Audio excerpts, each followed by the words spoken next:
It's a beautiful day here on the Esquimalt-Nanaimo Railway. I'm walking at the mile 15 post, and this is a follow-on to a video I did before that looked at the pros and cons of what to do with the E&N Railway. So I had talked about 4 different options. One was reviving the railway, so we have trains again. The other one was converting the railway into a trail. Then the third option was rails with trails, so having both. And then the last one was redevelopment, basically something I don't think anybody wanted. So in the comments, I got a lot of questions about tourism, basically saying, you know, tourism would be a really good topic to talk about, and specifically how it plays in to the different options. And I thought, well, all of them have some tourism benefit, that's for sure. But I think the Rails to Trails has the highest tourism benefit. And there's some examples here on Vancouver Island that I want to talk about. So in this series, in this video, I want to talk about 3 things. First of all, how history is a big factor when in terms of attracting tourism. Oops. The second is structures, how we have a fascination with structures, man-made structures. And then the third one is the effect of nature. How it's the most obvious one, but one that applies to all of them. But I think even then, the Rails to Trails has the most benefit too when it comes just to nature. Okay, let's move on to history then.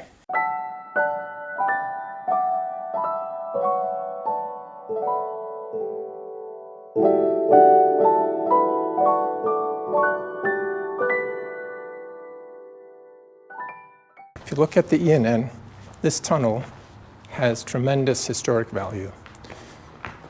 1886 is when the railway opened. That's 139 years ago. And you think of all the people who went through here and all the goods who went up and down the island. It all came through this tunnel. It's quite amazing. And to think too, imagine how people had to blast and use picks and make their way through here. And so it's something that you can appreciate really on foot. Imagine if for other historic places like the Eiffel Tower or the pyramids, imagine if you couldn't walk up to it. Imagine if you were in a bus and the bus said, well, you can look through the window, appreciate the site, and now we're moving forward. So historic places need to be visited on foot, and that's why the Rails to Trails allows you to walk right through the tunnel where a lot of history happened. If we just have rails, basically the tunnel is in and out very quickly. And if you have rails with trails, then the trail wouldn't be able to go through here. This would be an active railway, right? It would have to go behind the trees somewhere. It's very difficult, especially in this hilly, mountainous area. And also, you would just be looking at this through a fence, right? You wouldn't be able to walk on it and appreciate it. And so that's why I think the Rails to Trails has the highest tourism potential, right? The E&N also has a lot of trestle bridges that have a lot of history behind them. The tunnel is another one, or some of the old hotels that were along the way and the old train stations. Those are all things that in theory could be visited on foot and appreciated, and especially for people who like railway history, you can see it up front. For people who like history of the 1800s, this would be an incredible thing to basically walk. Of course, this would be a multi-purpose trail. You could bike here, get off, enjoy the tunnel, and then keep biking along the way until you get to the next historic site, of which there are many here on the E&N Railway. All right, let's go to our next topic, which is structures and bridges and our fascination with them.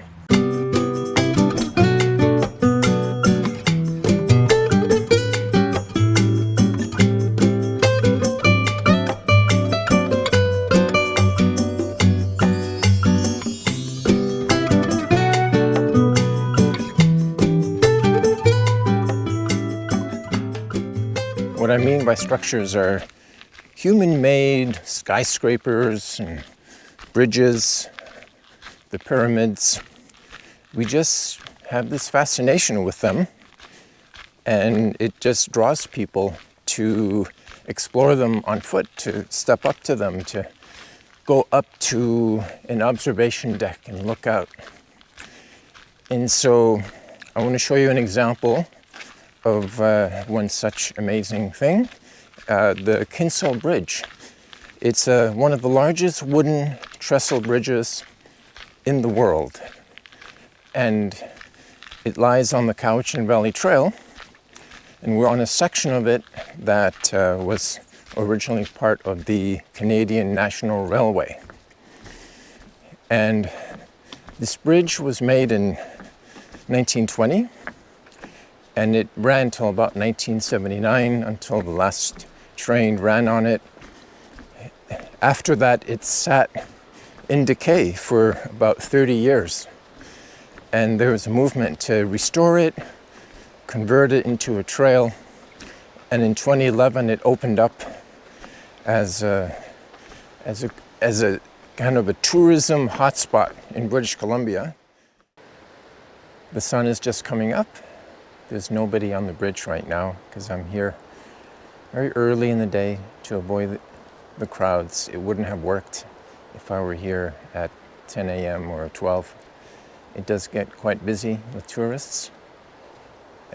People just love coming here. It's just one of those things that draws people. And I think that the fact that you can walk on it, it makes the big difference. If this were a railway, it would be very different, right? You would experience it quickly, and then it wouldn't be a place you would actually go to. If we had a rails with trails, if there was somehow a way you could have a trail somewhere and look at this place, it also wouldn't make a difference. I mean, there's this urge just to try to be on top of the trestles. And the E&N has a lot of trestles as well. And as trestles, some of the trestles were converted to steel bridges. But those bridges as well are very scenic, very imposing. They do have history as well to them, of course. But the main thing is we just love to walk over bridges. And the E&N would be kind of a playground for that kind of thing. They would attract people from all over the place to walk on a trail and keep experiencing walking over a bridge, and the E&N has lots of them. We can see the Coxilla River, and we can see a bunch of hiking trails surrounding the area that goes along with this structure. And that's going to be the topic of our next section, namely, how does nature play a role? How does it attract tourism? And how would that benefit the Rails to Trails for the E&N? We'll see you there.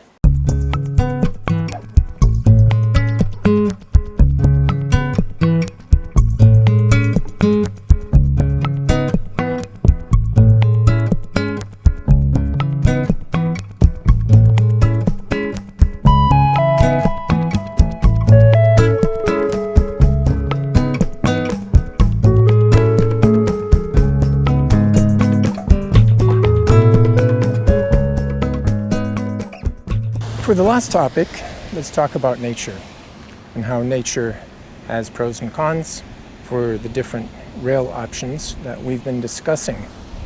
So I'm standing here by the Souk River. It's part of a regional park called the Souk Potholes Regional Park. And it's called potholes because here you can see all kinds of little potholes along the river. And this has created a lot of tourism So if you go downstream a little bit, you find a lot of camping spots. You find people who come here for bike camping. They bring their RVs, and one really neat thing is that they bring their bikes as well, because there's a trail right along this river, and the trail is called the Galloping Goose. And the Galloping Goose is quite well known. It used to be a railway, not the E&N Railway. I'm talking about the CNR Railway. And I bring this up because this is a good example of how rails to trails was successful over time. So I'm walking on the old CNR Railway. This used to connect Victoria, used to come up the Souk River, up towards Souk Lake, but to the west of Shawnigan Lake and out to Lake Cowichan. And in the 1970s, the railway kind of collapsed and the rails were abandoned. So the question was what to do with the tracks. So they were abandoned, and in the 1980s, it was converted to a trail. Not all of it. The southern section that I'm working on right now, that was converted to the Galloping Goose, which goes all the way to Victoria. And then there's a gap.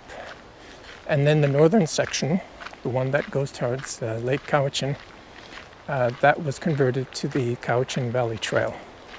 So what this created was kind of a spine of traffic. People who were hiking, people who were biking, they suddenly realized there's this trail.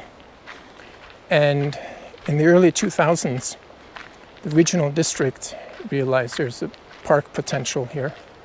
The Land Conservancy also got involved. And they basically got a lot of land surrounding this area. And they made parks out of it. And today people come here from all over the place to enjoy nature. So in terms of tourism, who would have known? How, when the railway was built, the choice of where to put the rail was basically based on elevation and terrain. And little did they know, it was actually through one of the most beautiful parts of Vancouver Island. And the Esquimalt-Nanaimo Railway has similar incredibly beautiful areas. Now, imagine if this were actually a rail option only, right? It'd be very difficult to have campgrounds, to have a quiet recreational site, a park, when you have trains coming up and down. Or imagine if you had rails with trails. You still have the trains. There's no way to avoid that. And so this whole area wouldn't have had as much tourism. It still probably would have had a bit, right, just from other trails. But this railway is kind of the corridor for tourism. And it took, let's say, 10, 15 years for this to gradually become a very well-known spot. And the Galloping Goose also in Victoria is a commuting corridor. But then as you go out west, I would call it a tourism corridor.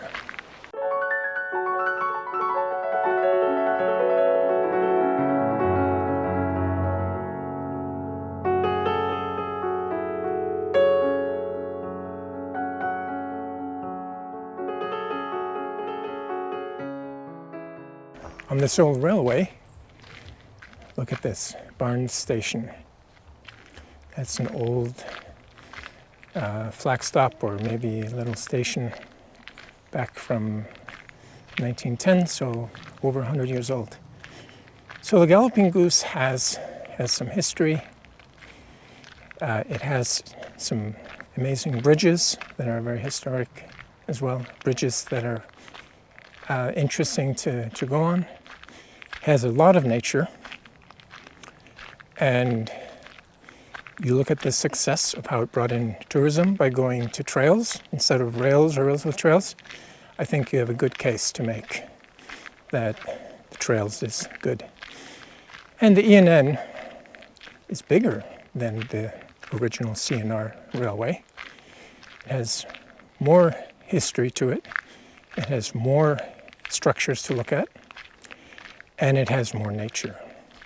So that's why I think in terms of tourism, the rails to trails makes the most sense. Thanks again. I have some links down below if you want to look at more, or if you didn't see my previous video that talks about non-tourism stuff, there's a link below as well. Take care. Thanks.